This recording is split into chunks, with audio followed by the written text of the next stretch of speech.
Hello, everyone. Thank you so much for joining us today. My name is Samantha, and I go by she or her pronouns, and I'm pleased to be your host for today's Get to Know Our Maths Programs session as part of the Ryerson Virtual Open House, which is taking place from November 9th to the 13th and 16th to the 20th. There are many sessions taking place across these 2 weeks, and we definitely encourage you to visit our website and register for as many sessions as you think might interest you.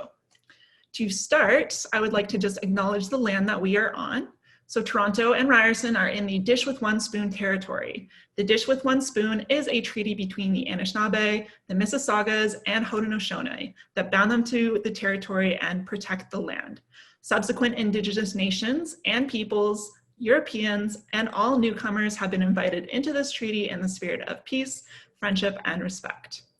Ryerson has shifted to an essential services model to help prevent the spread of the COVID-19 pandemic. So we've put together a series of virtual sessions in order to share information and connect with you.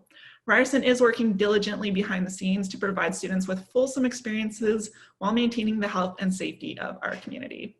Just a few Zoom housekeeping tips before we get started. We definitely encourage you to ask questions throughout the session. We have many faculty and staff members here to answer your questions.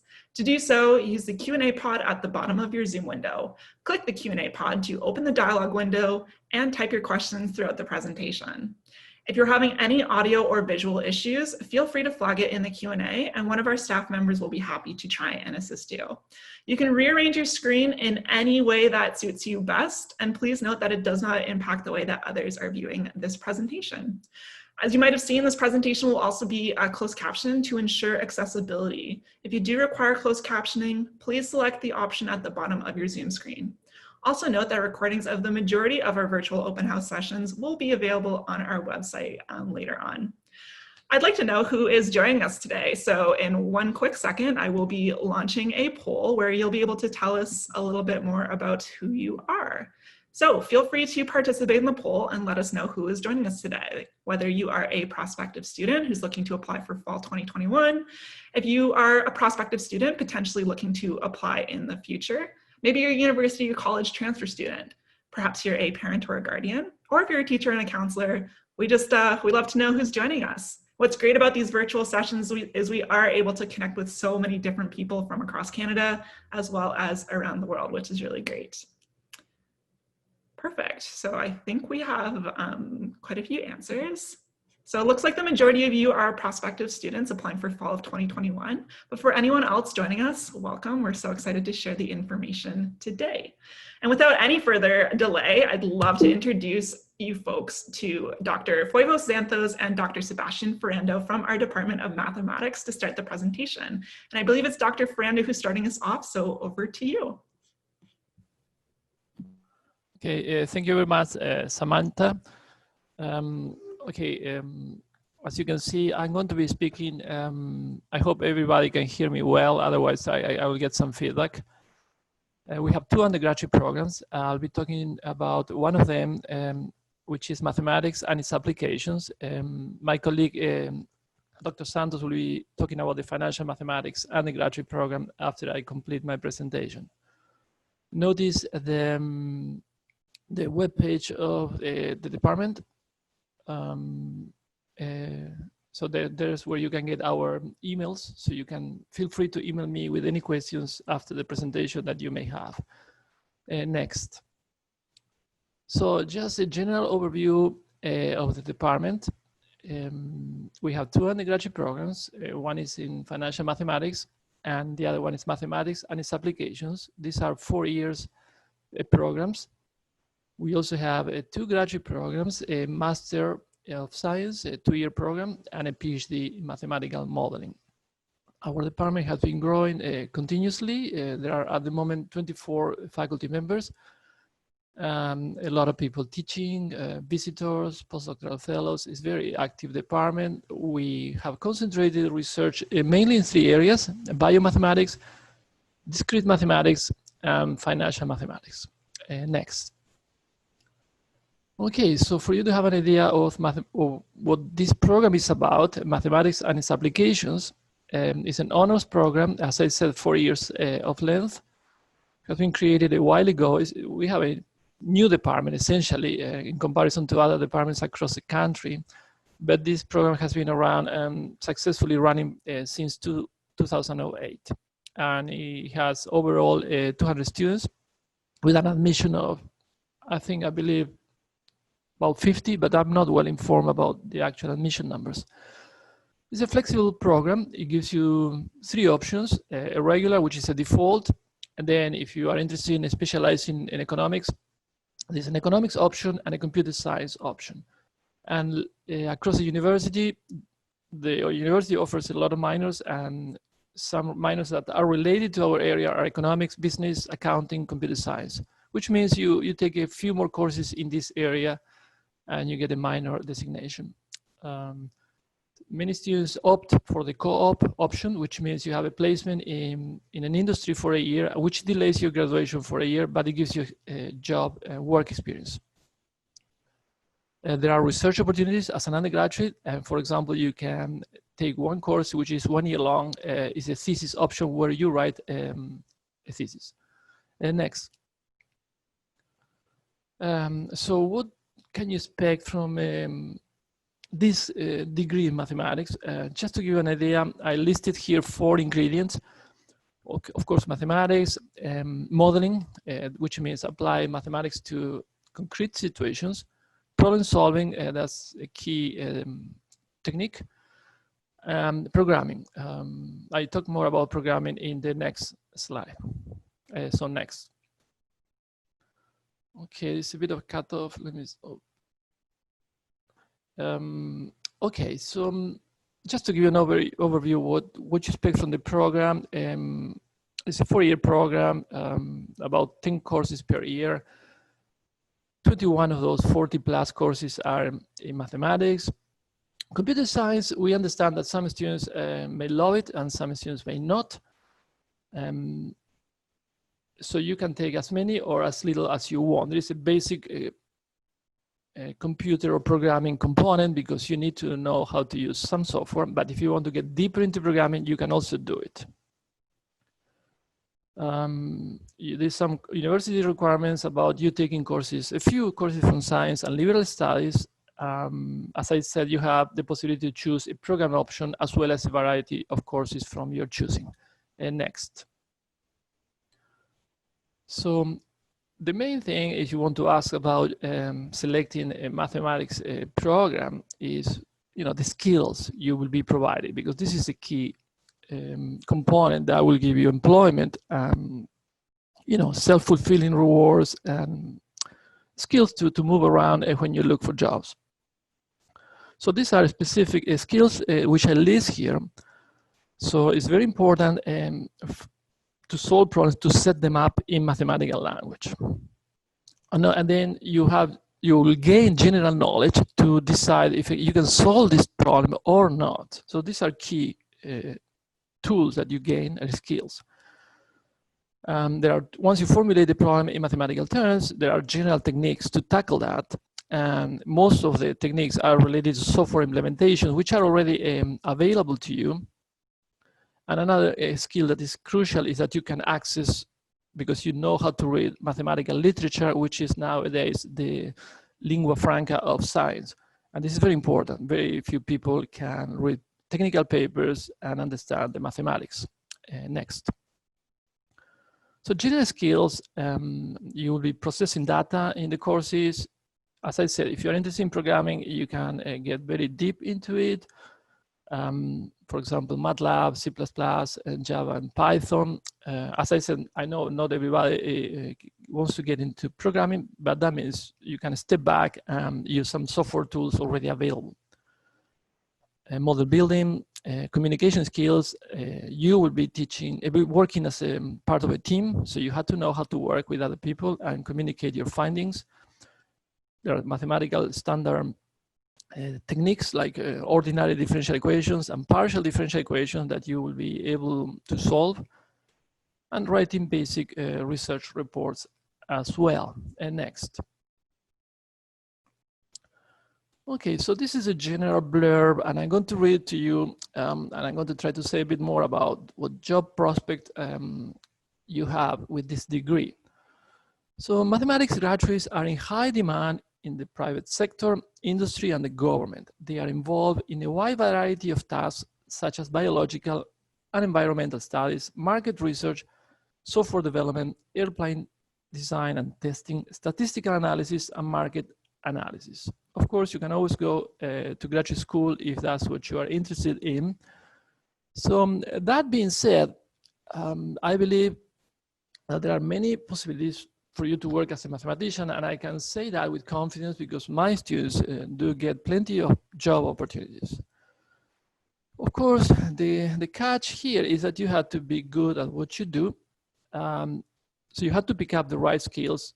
It's not only up to us to teach you that skills, it's up to you to learn them and to be motivated. So you have to be motivated at picking up the skills that I mentioned before.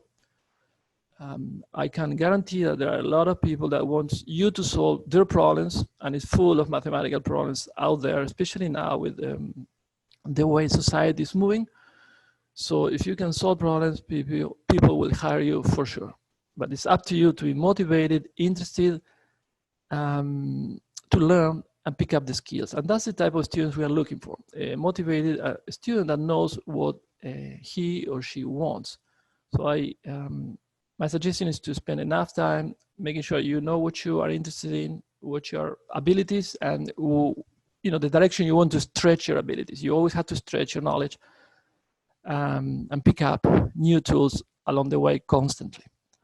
I guess that's it. Maybe it's the next, or maybe Professor Santos will take over here. Sebastian, I will take over from here. So I'm going to go over the financial mathematics program. Well, one of the most popular questions I hear from students, it's what is the difference between financial mathematics and a degree in finance? As the two programs itself are very different.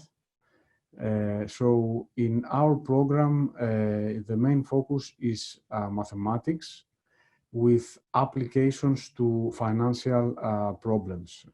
So you will be a mathematician that has some expertise in financial problems. This is another way of describing financial mathematics is also financial engineering. So this is also a popular term.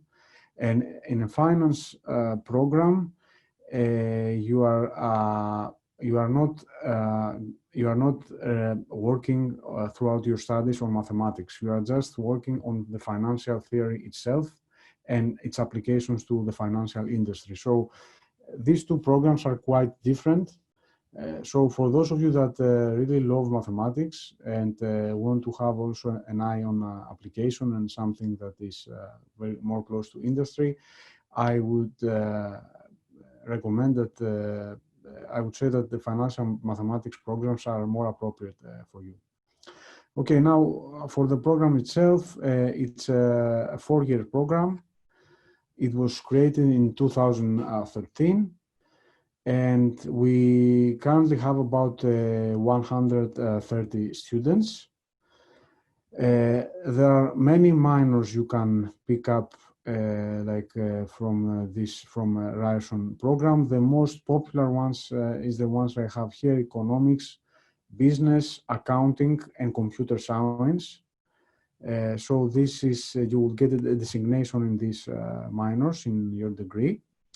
And also we have the co-op option, which is also very popular for our undergrad students, which you will have a placement in industry. We have many patterns that work with Ryerson, and our students go and work in industry. This will be, you will extend your degree if you choose this option by 1 year, so it will be 5 years. But you will also gain some experience from industry, which is quite important. Also, we have research opportunities. So research opportunities, you can have the chance to work with a faculty member on research problems. This can be done either through the thesis option. So you have an option where you can write a thesis with one of our faculty members, and another way of working on research problems is to work with a professor on a summer project, which in most of these cases, these summer projects are also going to be funded. Next slide, please. Okay, and now what kind of courses you are going to see in our program? So you are going to see a mix of these four disciplines. So mathematics, of course, finance, data analysis, which is quite popular nowadays, and a lot of programming. So these are the four main ingredients that you are going to see in our programs, and many of these, besides faculty members from the math department, we also have faculty members from the finance department and the computer science department teaching this program. So you will have the most appropriate people from Ryerson to teach you these courses. And next slide, please. Yeah, so this is just a table, a summary, I would say, of how the courses will look like. So in the first two semesters, almost all the courses are required. So you have 6 in the first semester and 4 in the second semester, and also you have to choose one liberal. You have to pick up a liberal course also. And then as we move on to higher semesters, as you can see, you also have elective. And elective, we have a pretty huge list of courses for you to choose. And depending on what you choose in these courses, you will also be able to get a minor in a different discipline.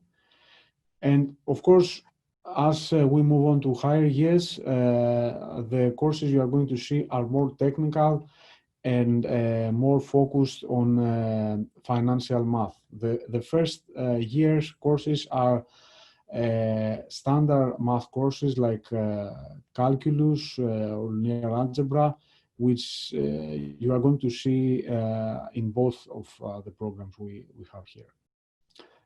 Next slide, please. So this is a breakdown of the courses you are going to see. So these are from the required courses. It's 14 in math, 7 in finance, 1 in computer science, 4 liberal courses, and 2 in science, which can be physics or biology. And on top of this course, of course, you will have a bunch of elective courses, which, as I said, are going to be more technical and more focused on the math finance theme itself. Next slide, please. All right, now, what are the skills you are going to gain from our program? So here I just listed 5 typical skills an undergrad can gain. And all of them more or less speak in different topics in financial engineering. So qualitative understanding of financial markets, asset dynamic modeling, pricing of financial products, optimal portfolio problems in general, and risk management. So all of these topics are very technical. They require deep knowledge in mathematics. And for someone to become an expert on any of these topics needs to have a very strong background in mathematics. So this is why I personally believe that the best candidates for this type of topics come from candidates that have a degree either in mathematics itself or even better in financial mathematics, when you have also the knowledge for finance itself. And I would say that also in all of these topics, having a degree only in finance is not that strong, because you were missing the technical part of these topics, which is quite heavy. All right, next slide, please. All right, so this is some general skills you are going to gain from our courses. So number one, I would say, is data analysis. So you are going to see many courses that are related to data analysis and statistics. This will also, you can pick up by doing this course, you can pick up also some skills that are not necessarily related with finance, are more broadly skills that can be applied to statistics or even computer science. And you will see many programming languages. Here I just name a few: MATLAB, C++, Java, R, Python are also other common languages you will see. The third item is model building. So you will become an expert on how you build a model, what kind of data analysis you need first to build a model, and then what kind of mathematical theory you have to develop in order to have a model. And also, when you have the model in hand, how you work out the model itself. Communication skills, this might sound strange, but when you become an expert in mathematics, you have also very good skills in communications, because a part of the job of a mathematician is also to communicate mathematics. Which, as you probably already know, is not that easy for everybody. So you have to develop a skill so that you can describe in plain language difficult concepts in mathematics. And of course, some now particular problems in mathematics that arise a lot in applications is solving any kind of differential equations, like ordinary differential equation or partial differential equation, or even stochastic differential equations. And finally is how you can write efficient basic research reports. So this is a skill somebody would most likely gain if he or she chooses to do the thesis option or a research project with a faculty member during the summer. Next slide, please. Yes. And finally, what are the jobs that our undergrads normally go and take? So these are perhaps the most common ones: quantitative analyst, investment professional, financial manager, and credit analyst. And then if you choose a specific minor, you might have different options, like actuarial or computer programming or economist or accountant are some different options that are more popular if you choose, for instance, an economic minor or a computer science minor. And finally, we also have many of our students go and do grad studies. And we also have quite a lot of students that end up doing a PhD. This is a very popular choice, and from my personal experience, I would say that the students that choose a thesis option, like the majority of them will go and do grad studies, and in some of them they might also doing a PhD. So this is something that is very common for our students. And with this, I believe it's the end of the slides. Yes, so here you can see our email addresses. So if you have any questions in regards to the programs or any math questions, you can please go ahead and ask us. Thank you. Amazing. So thank you both, Dr. Santos and Dr. Ferrando. I am actually going to get you both to come back on camera because we do have quite a few questions that I think would be great if both of you folks chimed in on a lot of the things that both of you talked about. One of the first things that we're getting quite a few questions on is the co-op. So maybe can you talk a little bit about like how many students, it doesn't have to be an exact number, but do a lot of students in your programs participate in the co-op, and where are some places that students do their co-ops, if you know? Well, I don't know if Sebastian has more information on this. I would say probably around 20 to 30% do the co-op. And now, I mean, the list of partners we have keeps updating. But like all the, for instance, in the financial math, like all the banks, you know, RBC, TD, CIBC, all these banks, or we have some hedge funds that we also are collaborating with. So I don't have on the top of my hand specific names, but the main financial industry that is in Toronto have connections with our program. So our list is quite big. So I don't know if Sebastian I guess I will add that students should know that there is an office in Ryerson that is in charge of running all the co-op options for all programs. And then our mainly input to that office is to provide employers or companies that will hire mathematicians. And we also have a professor in the department in charge of that. So we are fine-tuning what companies we add to the list in the co-op office. So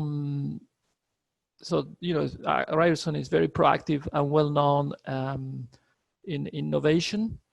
Another thing I want to add here at this point is something we neglected to say, but a good thing about both of our two programs in comparison to other universities, I think, is that professors are very available. So we have a reasonable ratio of students to professors, and it's amazing how dedicated professors are to interact with the students in a one-to-one basis. So I repeat what I said before.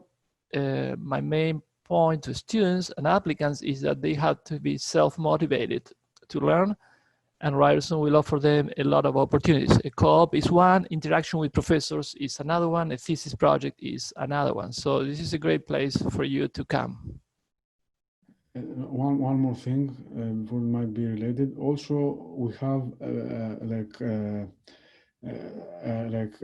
like couple or even more of faculty members that have connections with industry.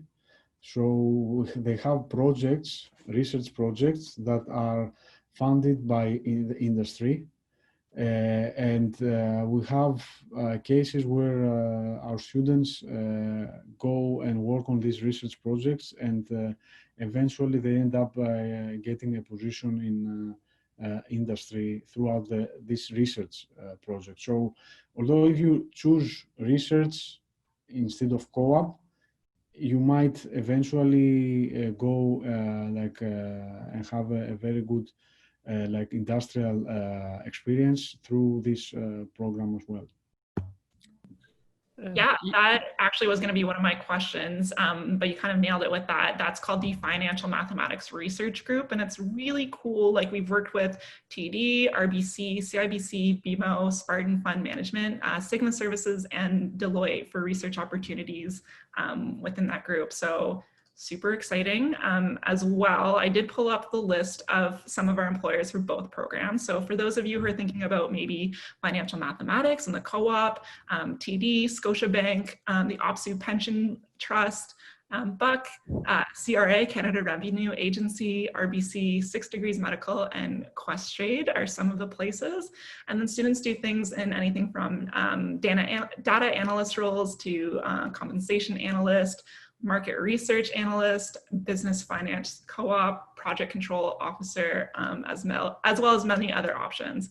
And then over in our Math and its Applications program, TD again, Fidelity Investments, the CRA, gotta love them, Scotiabank, Allstream, Toronto Transit Commission, the TTC, and Workplace Safety and Insurance Board. So those are just some. As our amazing professors mentioned, we do have a co-op office that works with our students to try and get you into wherever it is that you're most excited about, which is really great. Another question I wanted to pivot to is, I know you both talked about research, and we have gotten quite a few questions about research. So can maybe both of you talk about some of the research that you do that you get undergraduate students to work with you on? Yes, I can say something. Research is, I guess, the strongest point. Most of our professors are trained academicians, so they bring to the table their background, which is essentially research. And I'll be talking about that in a minute. But I think it's very important to emphasize, as Dr. Santos mentioned, there are nowadays so many opportunities to solve problems for industry. The government is literally, handing money to companies to do projects, entrepreneur projects, new companies, new developments. This is a shared partnership between governments and industry.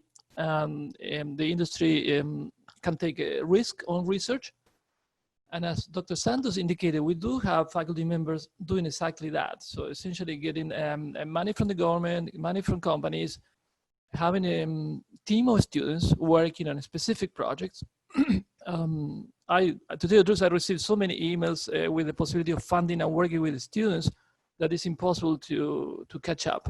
We live at a moment where there's an explosion of developments. Mathematicians are welcome and required. The skills that the mathematician brings to the table are very hot.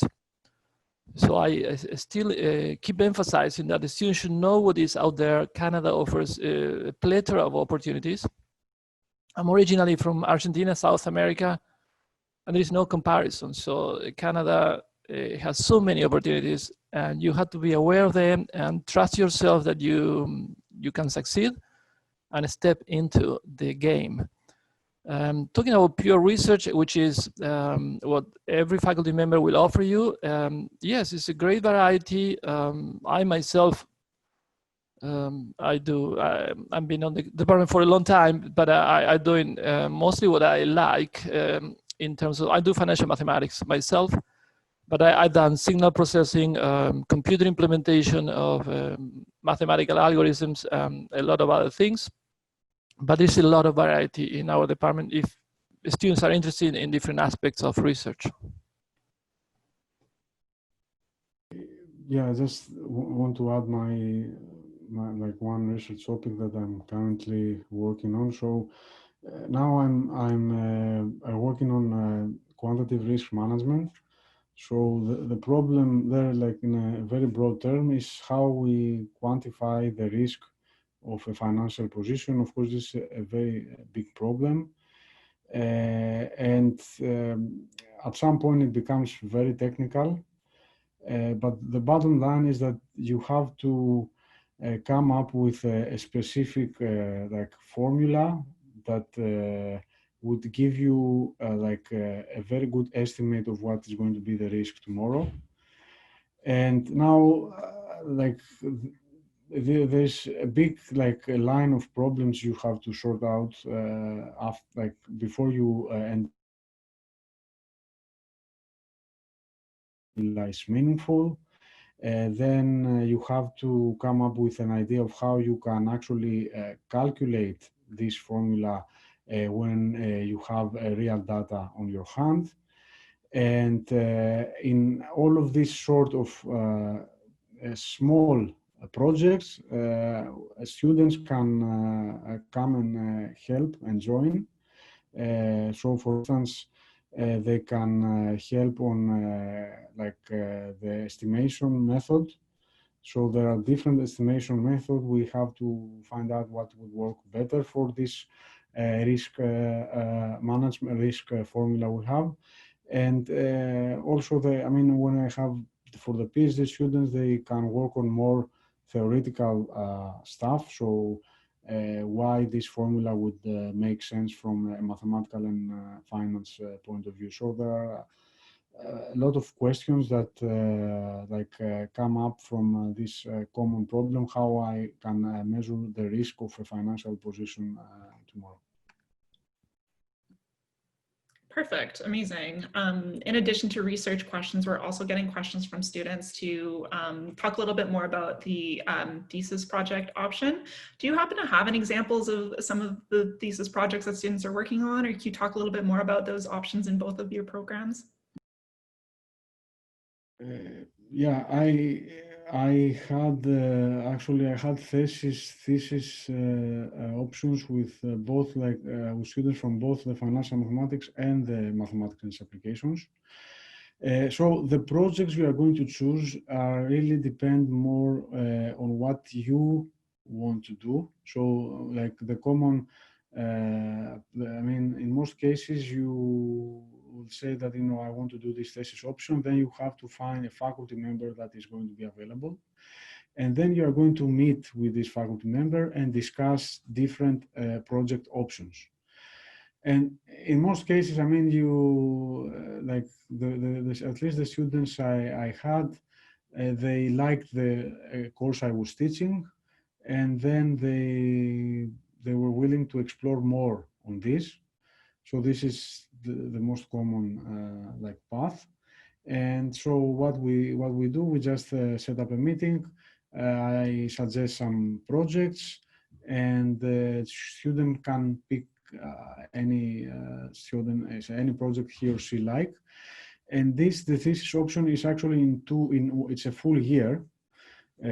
So it's most likely the fall and the winter semester.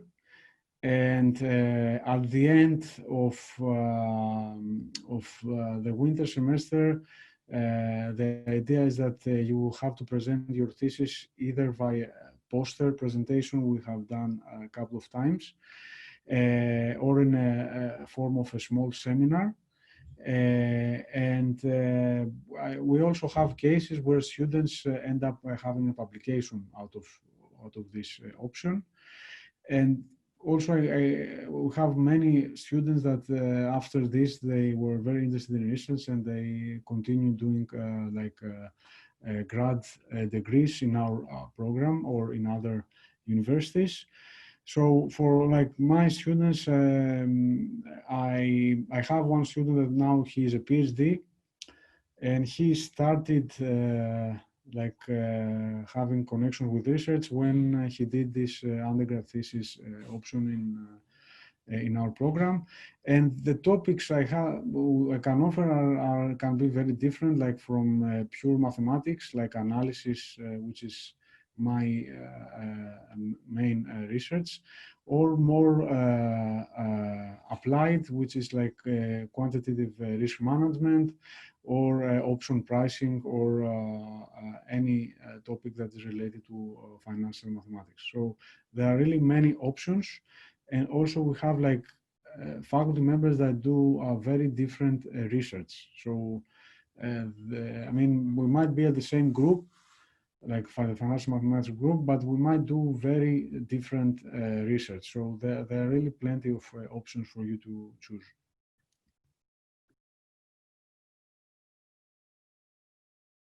Yes, just to add a bit more to Dr. Santos. Yes, usually students come to us with their own topic. For example, they want to learn machine learning, or they want to apply it to a specific problem. And I may not know the subject itself, but the undergraduate thesis gives us both the opportunity for the student and myself to learn. For example, I had a student where we are studying together a very hot topic nowadays called causality, which is supposed to be used in artificial intelligence. So this thesis allows to take risks. You can study topics that you wouldn't otherwise study. And it's, some students come with very specific project. They want to develop a model to make money by investing in the market. We can guide them to look for a sharper question, or a question that will use some of the tools.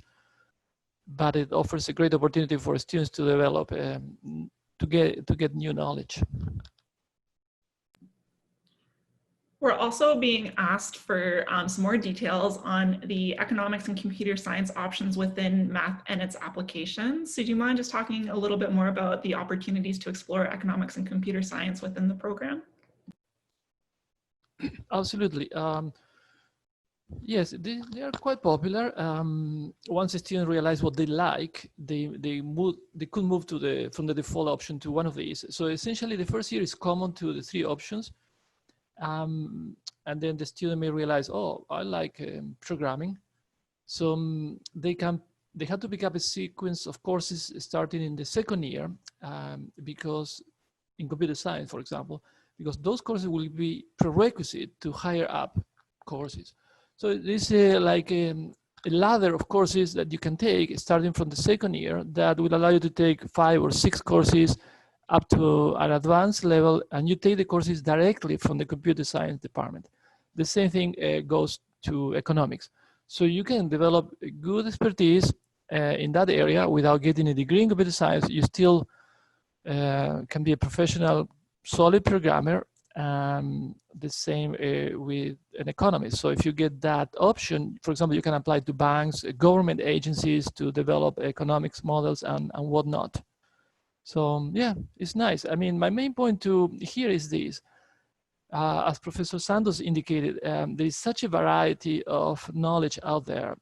It's reflected on the expertise of our faculty members. For example, we have 6 or 7 faculty members in financial mathematics, and each of us is doing a completely different research, most likely. So there's an explosion of knowledge out there, and it's very easy to see. Just follow a topic in the internet. Everything is exploding, literally.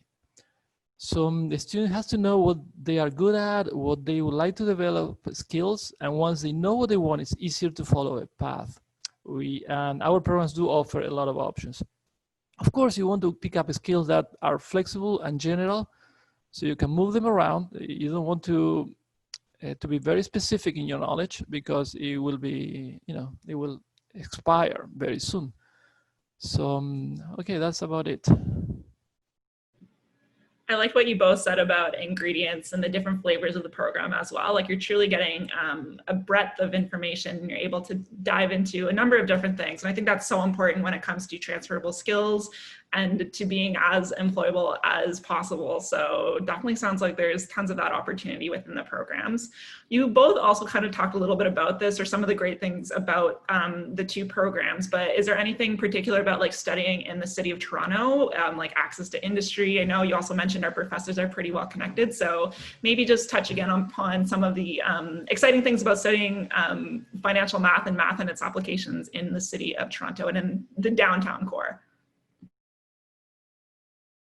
Yeah, of course, like nowadays it's a different story because of the pandemic, but in general, I mean, we have, it's for us very easy to invite people from industry to give talks. We also have some events for students where they can meet people from industry, and being in Toronto and having like so many people that work on this area is very convenient for the students and us ourselves, because we can collaborate with them very easily. And again, what I would say, like, we're quite unique here is that we have people that also work in industry and have faculty jobs in our department. So we are very well connected with the industry, and this is something also we wish to expand. And for instance, having connections with keeping in touch with students that now work in industry is also another way of doing this. And like being in Toronto for all of this, it's very helpful. Just to add a bit more along the same lines, yes, Toronto is very exciting. People in Toronto are great, ready to collaborate and mingle. For example, we have, at least at the moment now, 2 graduate students that are full-time employees in the industry. And we're talking about sometimes higher up managers that want to finish their degree in mathematics. I have a master's student working in professional programming in a big hardware company, and they realized they had to learn more math. It's hard for them to complete the degree, given that they work, but they do it at a slower pace. But yes, we are in contact with a lot of professionals in downtown Toronto. Amazing. I'm just going to ask you one more question, and then I'll let you both get off of this screen and take a break from the screen time. But again, I know you both talked about this, but we're still getting questions. So can you just go over again some potential like career pathways for both the programs, as well as maybe some graduate school options that students go on to? Yeah, so the career path for, like, I will just speak about the financial math. The career paths are, again, it can be quite diverse. I would mention like the main ones are the ones that either involve quantitative risk management, or pricing or portfolio selection. But again, these are topics. What we are where are you going to work on with these topics can be very different.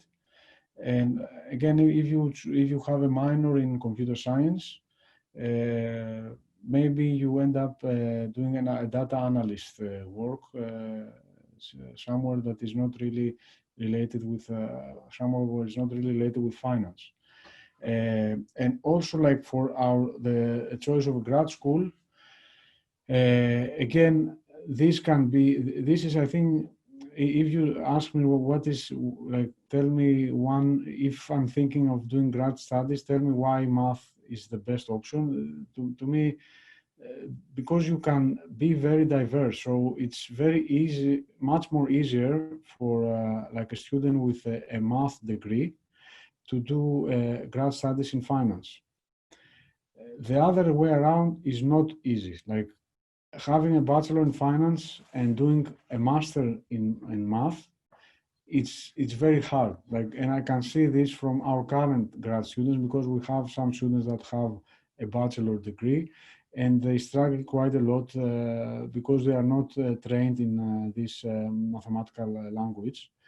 While the other way around is much more easier. So the math degree as an undergrad can more easily lead to a grad degree in finance or in economics or in computer science. And we have students that have gone either way. Of course, the most popular choice, I would say, are Ontario universities, University of Toronto, York University, Waterloo University, or also another popular choice is to do a grad degrees in Ryerson. So we have plenty of students that choose either of these paths. Yes, I mean, as Dr. Santos said, it's hard to give examples because of the diversity. We also lose track of undergraduate students because they disappear in the job market. I do have more fresh contacts with my master's students. I was looking at one of my recent master's students. He's working now at a company called Hoffman Plastics. I just look at LinkedIn. His name is Dario Crisi. Last time I talked to him, he was optimizing the production process. Apparently, they have machines that work 24/7 to produce buckets of plastic and whatnot. They were working non-stop on the pandemic. They had these machines, they break, but they had to keep monitors to see what's the likelihood that it will break after a certain number of operations, so they can replace them as the machine keeps working. And he is orchestrating all these devices and trying to get data to see how to interact with the production process. So this is a bit of an industrial engineering side where they optimize processes, but he's a good programmer. I was looking for another student of mine, Ariel Bernal. He's a software engineering at Intel Corporation. He writes software on graphic cards for health applications. Believe me, as I said, there are hundreds, thousands of problems out there to be solved. Someone that will hire you, they just want you to solve the problems. If you're good at solving problems, you get the job immediately. Of course, the catch there is you have to become good. Yes, that's the difficult part. Well, that's what we're hoping we will help our students achieve in the program. And I know you said sometimes students disappear into the job market, but that's what we want. We want you to get a job as soon as you graduate. So it's not a bad thing that we don't have complete contact with all of our graduates, but they're doing amazing things, which is really exciting. I want to emphasize something that the students sometimes don't know. It's up to them to grab the opportunities. They have to know what knowledge to pick up, take the courses, ask the right questions, take the right courses, have the right supervisors. It's not that you know the degree and you get the knowledge with a piece of paper. It doesn't work that way. When you go to look for a job, they will say, oh, you have an undergraduate degree. They want to know what you know, what you can do. The degree is good, it just opened the doors, but you have to step in.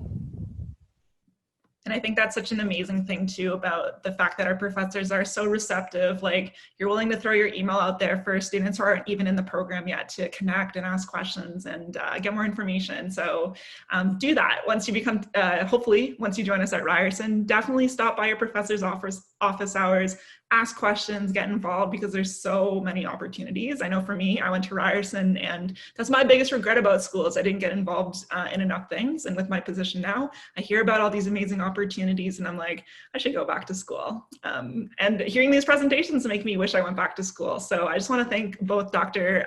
Fernando and Dr. Zentos for that amazing presentation. We are now going to shut down our audio and video, meaning you participants, or attendees I should say, won't be able to see or hear us, but we will still be online for a couple more minutes if you do have any last minute questions you might have. And as well, do feel free to take down the emails of our amazing faculty members who are also very receptive to answering questions you might have down the line. On behalf of Ryerson University, thank you so much for tuning in. We do hope to see you at one of our feature sessions this week, and to see all of the open house sessions we are hosting for the rest of the next 2 weeks, all you have to do is visit our Ryerson at Home website. That is www.ryerson.ca/at-home to see all of our virtual open house sessions. Once again, thank you so much, everyone, and enjoy the rest of your day.